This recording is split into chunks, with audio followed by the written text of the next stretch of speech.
Good morning, everyone. I'm so excited that we're in week 2 and we are going to welcome our guest artist, a dear friend of mine, Margot Neuhaus. And I hope you'll be so inspired by Margot's story. She is an amazing artist and she is a perfect example of how she uses art in response to the issues of oppression that she has lived with throughout her life and have healed her. And it'll be a wonderful, wonderful experience, I think, for everyone. Now I would like to give the mic over to our guest artist of the week, who kindly agreed to speak with us, Mrs. Neuhaus. Thank you. It's an honor to be here with all of you.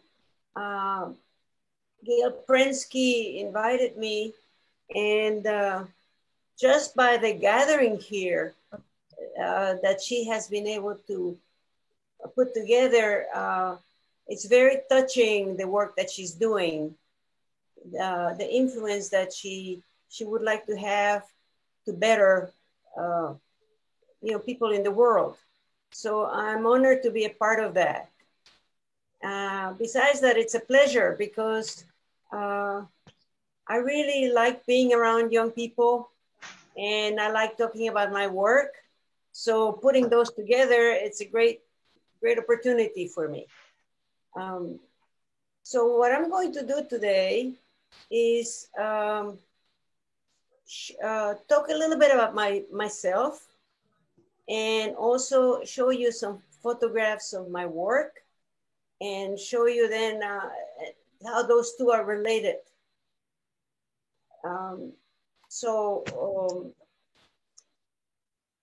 The bottom line of what I'm going to tell you for you as you looking at my photographs is that the work I've done, I did by listening to an inner voice that I have, that all of you have. We are the experts of our lives. Our mother or our father, uncle, grandmother, teacher, they cannot tell, no, they don't know more about ourselves than we do. We know the best about ourselves. And each of us has a voice that we can hear. All my work, you will see, I did by listening to that voice. So I'm just letting you know this in case you want to pay attention to that, because I think that is a guiding principle. It has been a guiding principle for me. It has led the way for me. And I think it's been my truth, and each of us has that in ourselves, and it's our way. I think it's our mark in the world. I think Miss Prensky, I haven't talked to her about it, but I would bet that that is what she's listening to as she's creating these programs. So first I'll tell you a little bit about my background, and then then you'll see how that has affected my work. My parents were Polish Jews. They were born during the Second World War in Poland.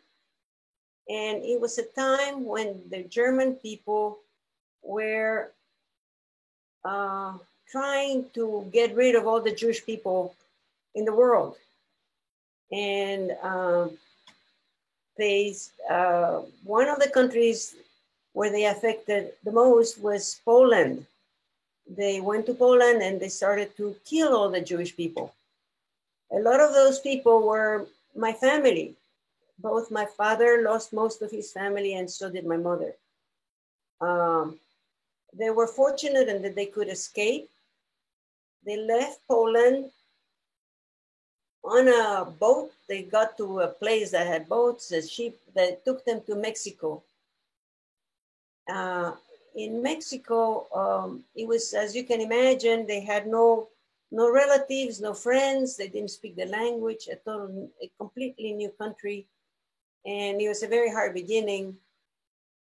But gradually my father got some work and he was able to do well. We ended up in a very nice apartment. My sister and I went to good schools.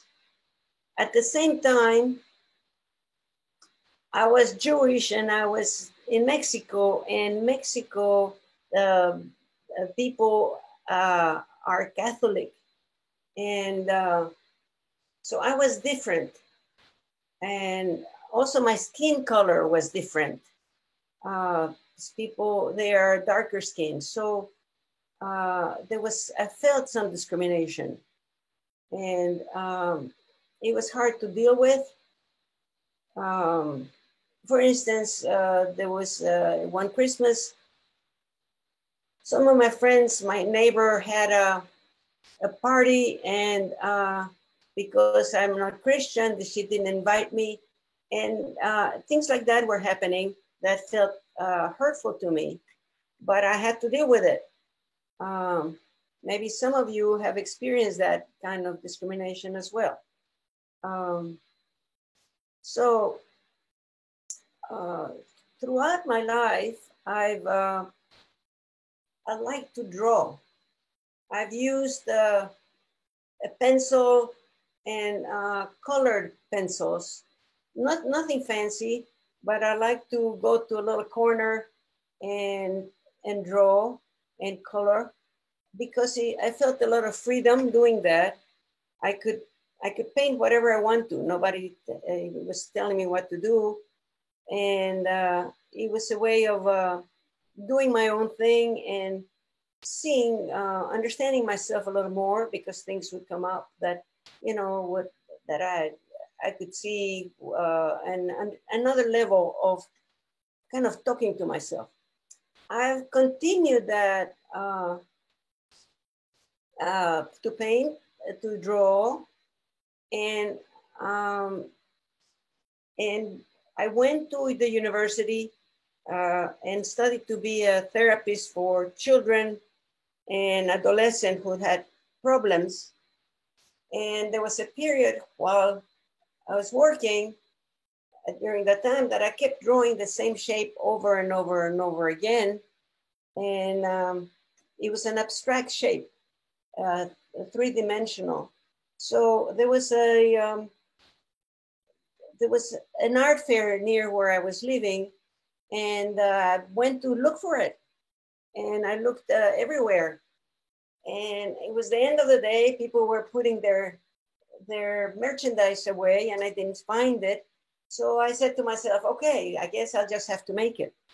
So I was working during the day, and I took a class at night that was, you know, it was sculpture, making sculpture. Well, this was the first piece. I made it first in clay, and then the teacher showed me to pour cement over it. I still have it. And you want to show the second one, please, Nita? So then I'm showing this to you because to let you know that one can create out of not very much. These are sticks. Anybody can find sticks, you know, in the woods, or, you know, so these are sticks, and this is a grass that I connected them with. Here you can also see that lines, and you will see these lines throughout my work. It's a theme of mine. I'm just drawn to making things out of lines. I think the repetition of lines and the fact that they can be different, it's kind of very interesting to me. Okay, the next one, please. Here's another one, very simple. Again, I am listening to that voice I was talking to you about. you know, I'm just drawn to the shape of this branch. I pick it up and then I see some, you know, see a stone that looks very beautiful to me and I decide where to put it. So it does not have to be very fancy to do something that you care to do. Okay. Then I took a class on outdoor sculpture, and I created this. It came from a dream. This which is another source of materials. Okay, I had a dream about this, of creating a this configuration, and maybe later on I can tell you more about it. But anyway, so I did what I saw in the dream, and this is what happened. This was in a park, and in that park, I had shared a little studio, and at the time I was married, I had a child, and I didn't have a lot of time to work. I was working in well, first I did some of this in the basement of our house. And because I had a child and was working at night when I could, I heard there was a class that was called Mother's Morning Out. It wasn't a class, it was a place where you could take your child. Wednesday mornings from 10 to 12, I could take my daughter, Eva, and leave her there for 2 hours. And it was my precious time in the week that I could be certain I would do my work. And one day, my husband said to me, listen, after you drop off Eva, can you please, he asked me to do an errand for him. And I said, sorry, I cannot during this time, some other time, but not this time. And that became a lesson to me that if I cared to do something, those were my precious 2 hours of sculpture. I was going to be working on my art. That nothing was going to interfere in my doing that, in keeping those hours guarded. So I learned, and this has been throughout my work, that if I care to do something, it's important to me, I have to guard the time and the space to do that. Okay.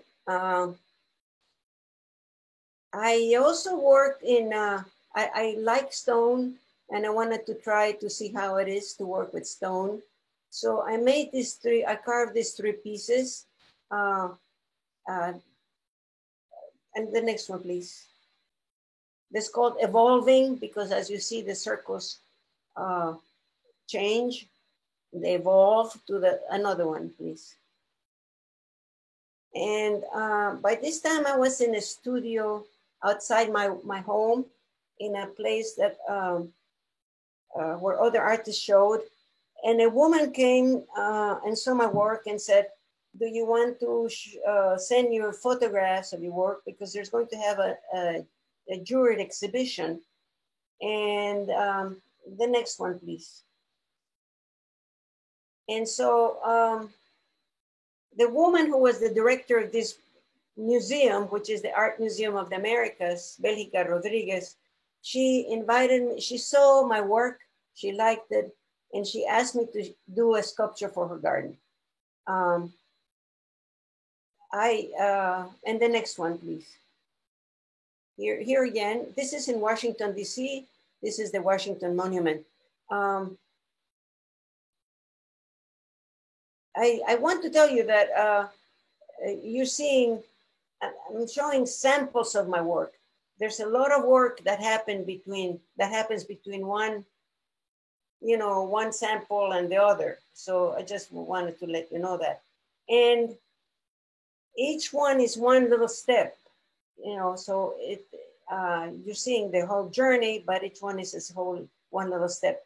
What happened with this is, as I was looking at wood piles, and you know, people have wood to burn, and in the piles there were circles, and I just fascinated by the circles and how they come together. And so I decided to do this. I did this by myself. I chopped the wood. I bought a chainsaw, and it's dangerous. So I've had to buy some shoes, some boots that had steel toed, and I put shield to protect my face. And I did this in our backyard. I used the chainsaw to cut all these pieces of wood. I had to talk to an engineer so that he could help me figure out how this would not fall. So they're connected in the ground. Anyway, just want to tell you that there's work that goes behind this. And if you're interested in doing it, you figure a way to do it. Okay, the next one, please. After that, I wanted to do something lighter. 5 minutes? Are you telling me I have 5 minutes left? Is that what you're saying? All right, let's go real quickly. So I work with paper. Let's move, and ink, and then I want to keep going, please. And then I wanted to work with color. These are important ones in that this is a Star of David, is the symbol of the Jewish people. And I started to do a lot of, you can keep going. I was frightened of what was coming out of me, but this is what I felt I needed to do, so I did it. And what it is that these are, okay, so these are what I felt were the feelings that my parents didn't speak of what was going on in what's called the Holocaust, where the Jewish people were killed. So I had no idea they were inside of me, but listening to that voice, I got them out. It took us quite some time. I made several of these. I called it in memoriam because it's in the memory of the people who died. Please go on. And this is anyway, so they helped me understand that this is what my parents went through, and this is what was inside of me, and I was glad to get it out. I kept doing enough, and keep going, please. And then the colors changed. This is red and yellow. This is light. I tore the paper, make it light, because this is what was coming, and I realized that it's lighter, it's light in color and lighter. That it's the light that came after dealing with all that darkness. I also put them in collages. It just kind of freed me. Anyway, so that's, then this is another series. I was very upset about 5 years ago with all the discrimination in the world against the people of color, against minorities, refugees, women. No, wait. Let's go back one. And I made this, go back another one, please. These are very large canvases. I'm a little over 5 feet. These are 18 feet long, which is more than 3 times what my height, because I had so many feelings. So I want to tell you before I forget that I took the In Memoriam and the light series, which is light motifs, to Poland and to Germany. And I took them to show people there. And in Germany, a woman told me that she recognized those feelings, okay? She recognized what she saw that felt really private to me. I think the more private are the feelings that you show, the more universal they are. So this woman in Germany started to cry, and she said, I recognize those feelings. And I took them to Poland too, because I called those 2 series Coming Full Circle, because it's the daughter coming back to the land of her people to honor them and to acknowledge their history, okay? So this, that was about that. And this series, please go into the next one. Is anyway, that was about my feeling so upset about all the discrimination. And then after that, this past summer, I wanted to have something more soothing, more calm, and I did something that's called Of Silence. And then, so I did this series. And last, go ahead. I wanted to, in the middle of all that chaos, I wanted to do something with beauty and light. And so I took some photographs. I'm showing this to you just there to let you know that there are all kinds of ways you can express yourself. Okay. And this is, so I chose to do this and it was very satisfying. Okay. You can show the last two. And this is me taking a pictures of my work in my studio. And then the other one is, this is how I looked when I was doing that light motifs, the pieces of yellow paper. And that is that. Thank you for listening. Thank you so much for sharing. It is a joy to just listen to you speak and explain your art. Thank you so much. We cut it really close today. It is 10:59. I want to be respectful of everyone's time. Thank you so much for this wonderful session. Thank you, Ms. Neuhaus, for your time. It was wonderful.